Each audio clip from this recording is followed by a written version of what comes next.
warahmatullahi wabarakatuh. Perkenalkan, saya Naufla Asya Levina. Di sini saya akan mewawancarai seorang pengusaha.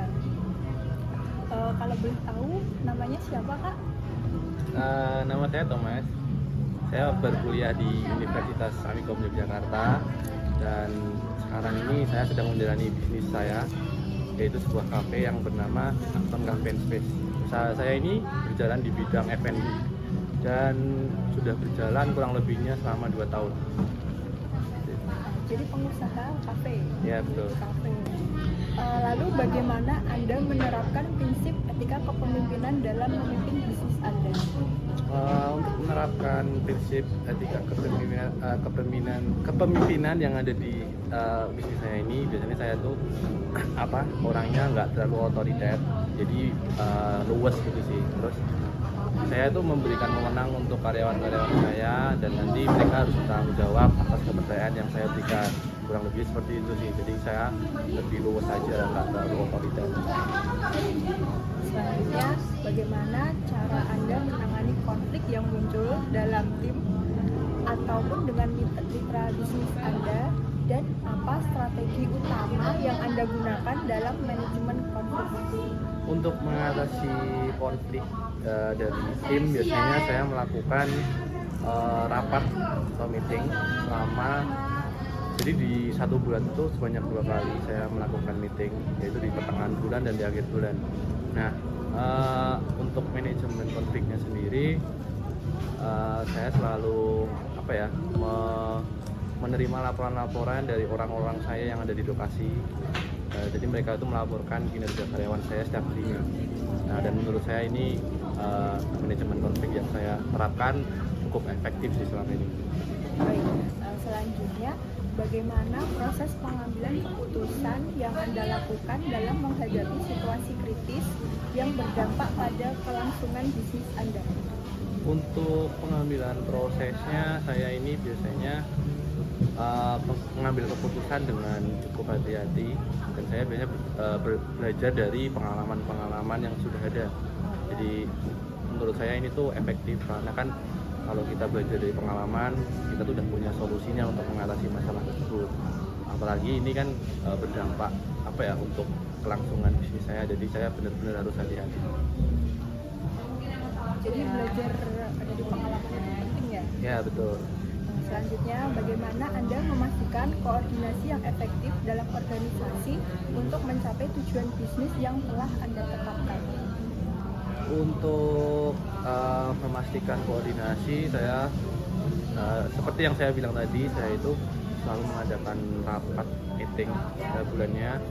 Selain itu juga saya memberikan mandat kepada anak buah saya lah yang untuk stay di sini setiap harinya. Jadi saya menerima laporan tadi. Nah, menurut saya ini ya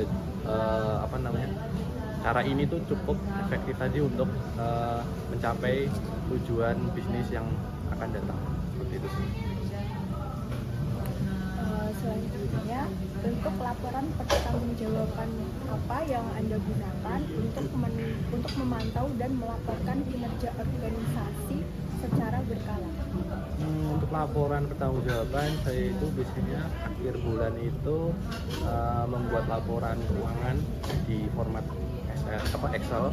Nah, selain itu biasanya hanya sekedar ini sih, laporan biasa melalui WA, grup WA maupun pribadi. Jadi menurut saya itu cukup efektif dan juga nggak memakan waktu. Kalau misalnya saya sendiri yang ingin mantau kinerja atau kondisi di lapangan, saya biasanya melihat CCTV yang sudah saya pasang di area kafe. Selanjutnya, apa bentuk reward yang Anda berikan kepada karyawan, serta bagaimana reward tersebut membantu meningkatkan motivasi serta produktivitas mereka dalam bekerja? Untuk rewardnya sendiri, saya biasanya memberikan bonus di akhir bulan dan itu juga gaji. Nah, selain itu tuh saya juga menseleksi setiap bulannya untuk saya jadikan karyawan teladan Nah, nanti setiap orang yang menjadi karyawan teladan itu biasanya saya juga berikan tambahan lagi nominal, baik dalam bentuk cash ataupun transfer. Nah, menurut saya itu juga cukup membuat motivasi mereka semakin baik, maksudnya semakin apa ya, semakin membuat mereka ini menjadi semangat untuk bekerja seperti itu sih. Kemudian bagaimana cara Anda menangani kesalahan atau pelanggaran yang terjadi di organisasi, dan apa dampak ataupun punishment terhadap kinerja tim secara keseluruhan? Untuk mengatasi pelanggaran, terutama dalam ini ya, individu ya, misalnya satu karyawan atau dua karyawan, saya itu selalu ibaratnya itu menjawil lah orang tersebut. Saya ajak diskusi bareng-bareng, jadi kita nanti diskusi nemuin apa sih dia solusi yang nanti solusi dari tersebut harus kita hasil-hasil dari diskusi ini harus disepakati bersama. Dan ini cara ini tuh cukup efektif untuk membuat mereka jeda. Selain itu juga saya kalau misalnya mereka masih ngeyel, saya berikan peringatan. Nah, kalau peringatannya masih diapakan dengan sama mereka, itu biasanya saya berikan SP1. Selanjutnya saya berikan SP2, terus SP3, lalu saya cut off. Seperti itu sih. Lalu bagaimana Anda menciptakan visi dan misi yang mampu menginspirasi tim untuk bekerja sama mencapai tujuan bisnis?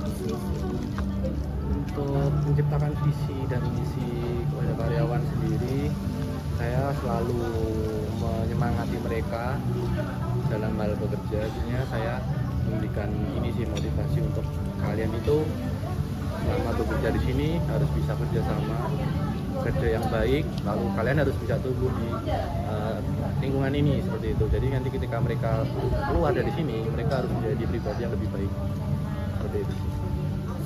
Ya, apa pelajaran terbesar yang Anda dapatkan dari kegagalan dalam bisnis, dan bagaimana hal tersebut mempengaruhi gaya kepemimpinan? Untuk pelajaran sendiri, dulu saya pernah sih saya ini kurang disiplin dulu ya, jadi berpengaruh kepada pendapatan atau omset dari bisnis saya. Selain itu juga saya sempat bentrok dengan karyawan. Nah, menurut saya ini pengalaman yang benar-benar harus saya pelajari lagi kesalahan saya di mana. Nah, setelah itu ya saya harus bisa disiplin untuk mengatasi masalah-masalah tadi. Dan untuk kayak kepemimpinan sendiri, biasanya itu saya terbentuk dari dengan apa yang terjadi. Jadi kayak misalnya dulu saya mungkin dulu saya kurang terlalu tegas lah ya. Nah, sekarang ini sudah mulai memperhatikan mereka, kinerja karyawan atau omset. Jadi saya mulai lebih perhatian kepada karyawan maupun bagaimana cara mendapatkan omset yang lebih. Jadi kurang lebih seperti itu sih. Lebih tegas sedikit. Selanjutnya yang terakhir, apa saran Anda untuk mahasiswa yang ingin memulai bisnis, khususnya dalam mengembangkan spiritual konten dan membangun kepemimpinan yang berkelanjutan? Oke, untuk saran saya, kalian harus mulai berani mencoba. Jangan takut untuk mencoba bisnis yang baru. Jadi jangan jadikan kegagalan itu sebuah penderitaan kalian lah, ibaratnya seperti itu. Jadi jadikanlah kegagalan ini sebagai batu loncatan kalian untuk menuju ke tahap selanjutnya. Nah, untuk membangun kepemimpinan sendiri ini, kalau berdasarkan pengalaman saya, ini nanti bakalan terbentuk sendiri. Jadi kalian harus komitmen dengan apa yang kalian lakukan. Nah, setelah itu nanti akan terlihat nih jadi diri kalian itu seperti apa. Nanti akan terbentuk lagi kayak kepemimpinan atau etika prinsip kepemimpinan yang kalian punyai. Sudah cukup pertanyaan yang saya ingin tanyakan. Terima kasih untuk waktunya. Ya. Sekian, wassalamualaikum warahmatullahi wabarakatuh.